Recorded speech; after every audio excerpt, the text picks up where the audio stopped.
if Argentina has not lost a game in this tournament, There's always the first time for everything. and if you look at the way Argentina are set up to play, Nigeria beat them, I think, earlier this year in Argentina. Beat them comfortably in Argentina earlier this year, and they are going to play this knockout stage together again. Let's see how it goes. I like to keep my cards on the table. I like to keep all cards on the table, but I believe Nigeria has what it takes to handle Argentina and get the win. Okay, this will be an interesting game. Let's get your prediction for that game. Nigeria, all of us will support Nigeria now. Why are we going to support Nigeria? But let's get your scoreline in that game. What is your scoreline? Nigeria to me, but what is the scoreline? I'll say 2-1 for Nigeria. Okay, also 1-0. 1-0. Okay, let's see. Hopefully they are going to beat Argentina and move to the next round of that tournament. Moving over to the World Cup qualification for CAF. CAF is playing today. Libya will play Cape Verde. I think Cape Verde is the one that is surprising us this. I think yes. Cape Verde, yes. Yeah, they are playing Cape Verde too. Eswatini will play Angola. Ethiopia will play Guinea-Bissau.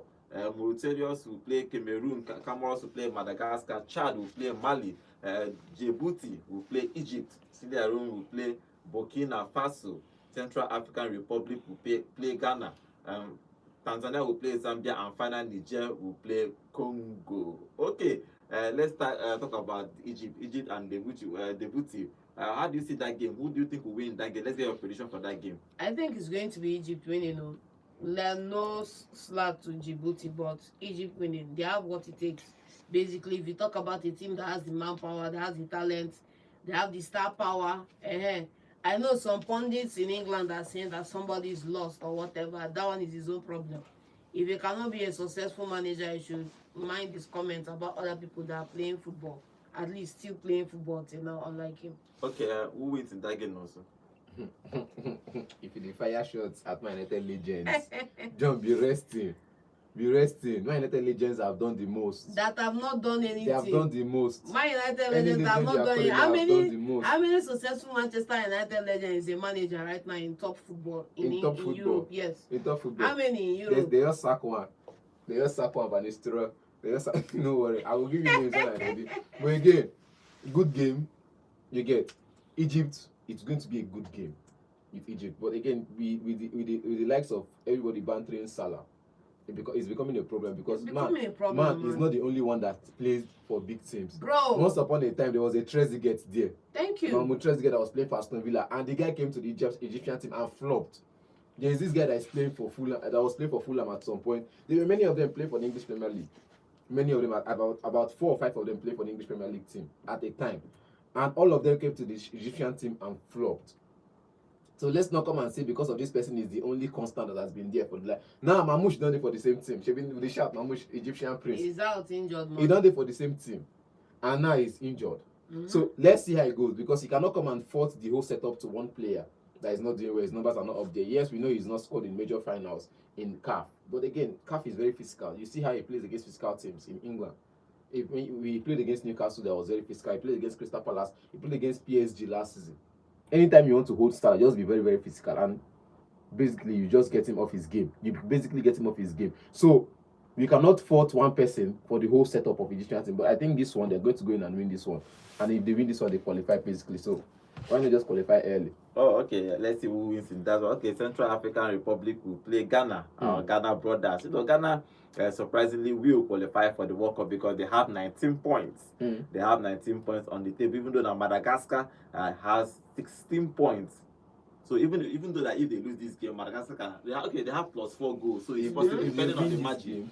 And if they win this game, they qualify. If they win this game, they will qualify. But if Central African Republic and Ghana brothers will play the World Cup, and it's going to be a shameful thing. If back they to go, back. They play go, and I think they beat us in the last. They beat the last one for playoff to qualify. Oh, now they are going to qualify straight up. Okay, I think they are a good side. They are a good side. Them and Madagascar, Central African Republic. Who wins today? I think it's going to be Ghana. I don't and qualify and rest for the next one. Yeah. Win and qualify, then rest for the next one. No pressure. No pressure. Comoros and Madagascar is going to play. I think Madagascar have a chance, but they need to just win their game today. Even though that Comoros has 1 point behind them, so they are fighting to finish that second best. Everybody is fighting to finish. That's the problem. Second best. So they 16 points. Group, they 16 points. If Nigeria finish second, they don't go nowhere. But again, Comoros, Comoros has done well. I've been monitoring them since the last AFCON. They've done well, same as Madagascar. So I feel like it's just going to end in a draw.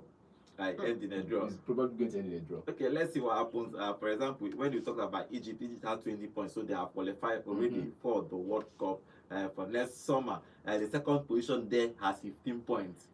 And that is 4 points higher than it. You don't say even one. You go hard for Nigeria finish second. The best playoff. They best don't reach. This one is just finish top of the table. It don't finish. Pray that the two teams lose their games and finish top of the table. Because else is the problem. It's going to be hard though. I don't tell you, I don't see this thing right from Tete. If you don't finish top of the table, best second we no join. So we get if you get 17 points now, look at what's it called? Madagascar has 16 points. That's the team though. If they play draw, they have 17. They have 17. There's a team in this group that has 19 points and they are second. I think 18 points and they are second. Cameroon is second. For example, when we talk about Cameroon. Yeah, if we talk about Libya is going to play Cape Verde today. Cape Verde have 19 points. They are first. They are first. Cameroon is second with 15 points. They play a draw, they win. You win your 2 matches. you win your 2 matches, they have 17 points. They win one of their next match, they have 18 points. So they are in short. Let's just finish top of the table. The bottom line is just win your 2 games. The bottom line is finish top of the table. All this talk about who is finishing second, who is not finishing second, bro. If you can't win your 2 games, you're already out. So win your 2 games basically. If you should have won your 2 games, you should have won your games before now. But again, Cape Verde's group is going to be easy. Cameroon is going to be winning this one because they are trying their best. No, Libya will play Cape Verde. That's what I'm saying. If they win, they will trying their best for the World Cup. They are trying their best to top the table. Cameroon is trying their best to top the table. 4 points. But they are trying their best to top the table. So I just feel like I think they played one more game, right? They win Cameroon 1-0. Yeah, they went to Cameroon and beat Cameroon 1-0. One error like that got them the goal and it was over from there. Cape Verde will play World Cup. Nigeria will not go play World Cup. Jesus. There's always time for everything. Country will just discovered like 5 years ago. It's going to be well, they don't this so but we just discovered their football about capacity like 5 years ago. Nobody has monopoly over the World Cup. If you do your work well, you will show up. If you don't do your work well, people will go take over. Simple. That's it. Anyhow, Giant of Africa. Giant of Africa don't do World Cup. That one na Okun Cassiobi. Leave on. That one no follow. Abeg, moving on. It's going to be interesting. I'm rooting for Cape Verde to do well in the World Cup. But let's see what happens with them. Talking about other games, Tanzania will play Zambia in the other game in Group E. But obviously, Morocco has perfect record in this qualifier. That's why I want to talk about Morocco in this group because Morocco has 7 games, 7 wins, plus 19 goals. They are perfect and they are ready to go. They should be part of Europe. They shouldn't. That's what they say. If they should be part of Europe. As well. They should be qualifying from Europe. No, it's when I think they missed the two World Cups. They've taken their time to build. I think they knocked out Portugal in the last one. They've taken their time to build. No doubt, they've taken their time to build a team that could challenge anytime. With the Amrabat brothers in midfield and the Hakimi who's not gone on holiday for the past 4 years.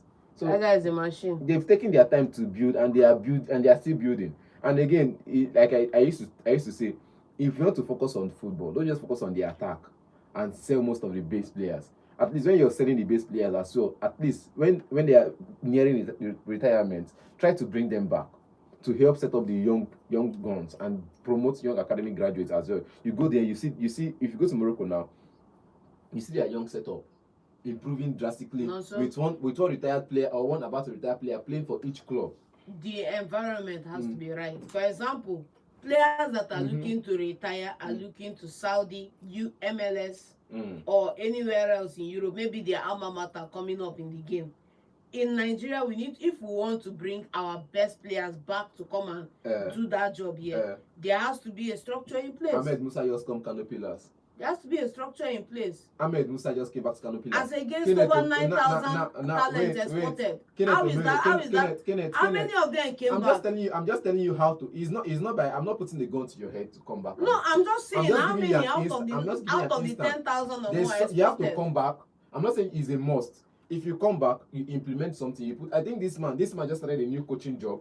and he's training. I'm not saying come back. I'm not saying when you're about to retire, come and play for. Godwin. Wait, let me finish.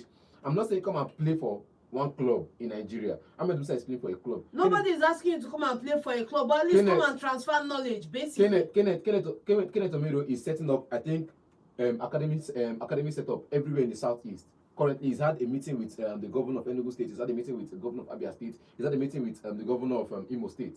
That's his own input. Set up academy that can export. That's personal input. That's what I'm saying. I'm not telling you that relevant to the total number of talent exported is still minuscule. It's still infinitesimal. Even in Morocco, you want to talk now. I can only mention one. I'm saying, because what I said now, excuse me now. So what I said now, I can only mention one player. Amrabat's elder brother. See, let me tell you. He played in Spain and now he's at Morocco. Play for a club there. I couldn't even agree more with that one. All I'm saying is, I'll give you a clear-cut example. David Beckham was interviewed and was asked why the MLS is a terrible league to play in. He said that there is no academy in the MLS as of when he made that interview. No single academy in the MLS. All the players were imported. And one of the first things he did when he took up that position after retiring from football was help them set up academies in that place. We are saying that as our best players are retiring, we are not having enough homegrown talent filling those positions and doing that. I'm saying that you could look at where he's working elsewhere. There are structures elsewhere where you set up structures for these players to come back in, lead certain position, and then do the work to grow the next talent. You know how many academies set up in Nigeria right now? The problem with that is not even about this academy or not. The problem is the whole system and Nigerian football is somehow. I'll give you an example. I have a friend, my brother was talking to me about a friend that wanted to sponsor a particular club, and somebody from inside told him to bring so amount for him to bring his own money to put in the old club. You don't need to give him anything. You just want to put money inside the club. See, they have a lot of challenges to improve the club. They have challenges in this kind of system. You see somebody trying to do well, and area boys will come and tell you, and that's what I'm saying. This one will come out. So that's what I'm saying too. Is what is the problem in Nigeria? We need to fix it very well. Godwin, if a government is serious about boosting the economy of a state or a country, you have to give tax breaks to the people who are building the businesses, creating the jobs, as an incentive for more people to toe that line. But you can't do any of those things and still expect those people to come and produce value for you. My own is like Kevin is going to the World Cup, you are not going to the World Cup. That's what I'm saying. When you put the right structures in place that will ensure that we are growing talent, that every level of football is being impactful, before we can have that conversation. Where is the under 13? Where is the under 20? Where is the under 9? Where are all those people? There are under 20, under 17s, under 16s across Nigeria. If you've traveled, you will know that there are teams like this. Just that when an agent wants to scout you, there's this politics they play.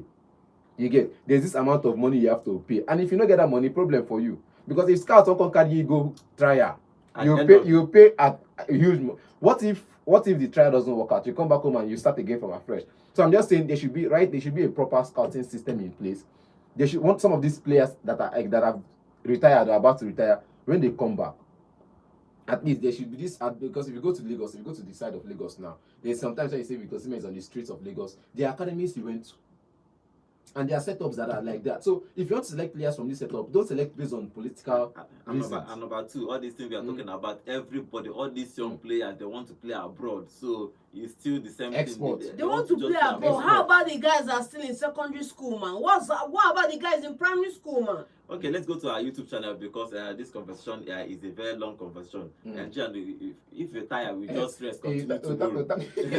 But Nigeria, we have to work somehow. Because if Nigeria works, everything will work, including our football will work. Do you understand? I think this particular, I think Morocco is even doing protests because they are telling that they are building stadium and all the things. So we just need to improve our standard of living here so that everything will thrive, including our football. Okay, let's go to our YouTube channel. Remember, guys, we are live on YouTube at both FM Sports and Obinna. I say, okay, I don't know. Okay, he say okay, I say okay. No, so just they try to use on na Igbo you speak here. No sabi read that way you talk. To cause Bafana to lose their 2 matches, so Nigeria will qualify. Bafana is not going to lose those 2 matches. I'm not saying that. Why would they Okay, lose? Mark Ochukwu, welcome to Why the would they show. lose? Okay, Mark Ochukwu, welcome to the show. Say now, so okay, no, so how would you expect Nigerian players to give their best if they sustain injury? They may terminate their career. Who cares in the NFF? So Nigeria will lose to Argentina by 3 goals to margin. Okay, he's talking about both the Super Eagles and the Argentina. Come on, support our own. And nothing to do anything now. I'm just saying. Okay, he's also saying Nigeria must not make it to the World Cup. It does not matter how much you press calculator. Okay, well, okay, it's also want Nigeria. I don't know why I don't want Nigeria to make the World Cup, but I want Nigeria to go to the World Cup. I want, because truthfully, these players are in their prime, 26, 27 years old. If they don't make the World Cup, if you don't get it right, you sit at home. Basically, it's going to be almost then they will not even go to play one. Imagine they say they don't play 1 World Cup. If he doesn't qualify, then the next World Cup is going to be 31 years. Before about Haaland. Haaland has not even played, but they are going to play this one. But now you see what Norway is doing. And Italy, they beat anybody that comes their way. They are taking the 3 points. It's a part of what they call growth. When you grow your team. If it's Nigeria, we are not growing anything. Because we have been just this like this, you have not seen anything growth, anything. Now fire brigade, whenever qualification come, everybody begin run around. Okay, Kenzie on our YouTube channel is saying, good morning guys in the studio. Nigerian Super Eagles are really disheartening. Every time we will always be in this kind of issue, punching calculator and doing calculator to see how we can qualify. It's unfortunate, but it is what it is. Okay, Chukwu Ibuka is here. Say it's unfortunate how Nigeria sit down and wait for people's downfall in order to triumph. Qualifying is for me a far-reaching thing at the moment. Nigeria has always been a passive country. We don't take our chances early. That's the thing. I think all these things started early and not because we drew a whole. I think we drew first. Higher and fire now. Was that not it? All these things we are in this situation because we didn't actually take. Because I think who beat us in Nigeria? Or I think we played the draw with Zimbabwe. Republic of Benin beat us here, man. Try. It's sad, but let's see if other African countries qualify. We don't have a choice than to cheer them to the World Cup because there's an expanded World Cup. I think about 9 African teams is going to play the World Cup. So Nigeria not part of those 9. It's still, when it was 5, we are saying okay. Possible when one. it was when it was 5, and we are saying okay, maybe it's tough, but now it's 9. Just qualify top from your group, and you're just going to play the World Cup. But we are going to see what happens on Friday. It's not in our hands. Even if Benin wins their 2 games, which Nigeria is part of them, they will qualify. If South Africa wins 2 of their games, they will qualify.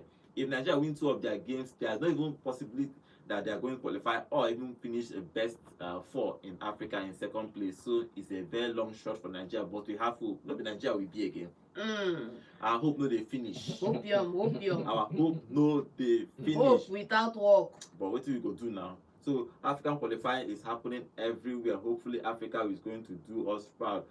For other ones that will happen tomorrow, we're going to talk about other ones to happen in UEFA, and South America has finished their qualification. That they're going to play friendly games in this international break. In those ones, Argentina finished 4th and they have already qualified. So let's see. But for Africa, it's going to be an interesting week, especially Cape Verde. I mean, I'm very, very happy for Cape Verde. If they qualify, if they reach this World Cup, we have to be happy for them because first time of playing in this kind of major tournament as a country. When they beat Cameroon in that game, they were very, very happy.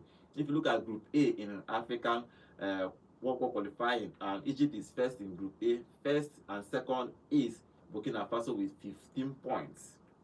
So it's going to be tough. In Group B, Senegal is first with 18 points. DR Congo has 16 points. So if second win 1 match, they are 18 points. So which means if they win 1, they are 18 points. Which means if Nigeria win 2, they are 17. So it go hard, it go tough. Okay, but in Group C, Benin is 14 points. South Africa has 14 points in second. Nigeria is third with 11 points. Even Rwanda has 11 points in that group. So they are going to be praying that they win their 2 games too, and maybe probably it will work out for them. In Group D, Cape Verde has 19 points. They are going to play the World Cup if they just get 1 point from their last 2 games. Cameroon has second with 15 points. Come and see second people. Okay, in Group E, Morocco has 21 points and Tanzania has 10 points. So Morocco is flying. In Group F, Ivory Coast has 20 points. Gabon has 19 points.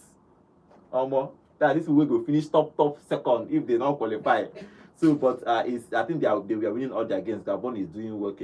Ivory Coast is doing well. 20 points and 19 points. 20 points should be enough for you to even qualify for the World Cup. But your second place team, no one agree for you. No one agree. year old. They No don't one agree for agree for you, and anybody. there are still 2 more games in that. Okay, there are games in that. So let's see if who is going to finish. They have played 8 games. I think that group is complete. Maybe one more game or so, but I will check. But I have 19 points. They have played 8 games already in that group. In Group G, Algeria has 19 points. Boom, and Uganda have 15 points in second position. So it's interesting. In Group H, Tunisia has 22 points. They have qualified already. And Namibia has 15 points in second. Ghana 19 points. Madagascar 16 points in Group I. So you go hard for Nigeria to qualify. I'm just reading out all these groups. For second place are 15, 16, some have 19. Even if people that have 10 points is Tanzania, then Nigeria 11 points. So even Nigeria 11 points, no be second. Even if you look at 2 points, it's 17 points. So you other even finish people win one game. One game. They have 18 to 20 points. So the second best is not going to be even. It's not an option. Just to also have a probably long and win this particular table. So everybody's in camp for Nigerian Spy Ekong, Ekong, Osime, Lukman, Crisanto, Uche, Wilfred, Ndidi, Bruno Onyemechi is here, Tolu is here, Nwabali, our goalkeeper, is here, Amas is here. Okay, Murphy is here. They call Murphy welcome back because they call Murphy back. I think he has missed a couple after the Nations Cup. He disappeared somehow. Yeah, he played in Nations Cup. I can remember. He disappeared. Now he's back in this team. Moses Simon, obviously. Calvin Bassi, Iwobi, Samuel Chukwueze is here. Frank Onyeka, Semi Ajayi is here. Adeleye Adebayo. I like that name. Adele Adebayo. I don't know where he plays for. But Frederick is here. Our young superstar is here. So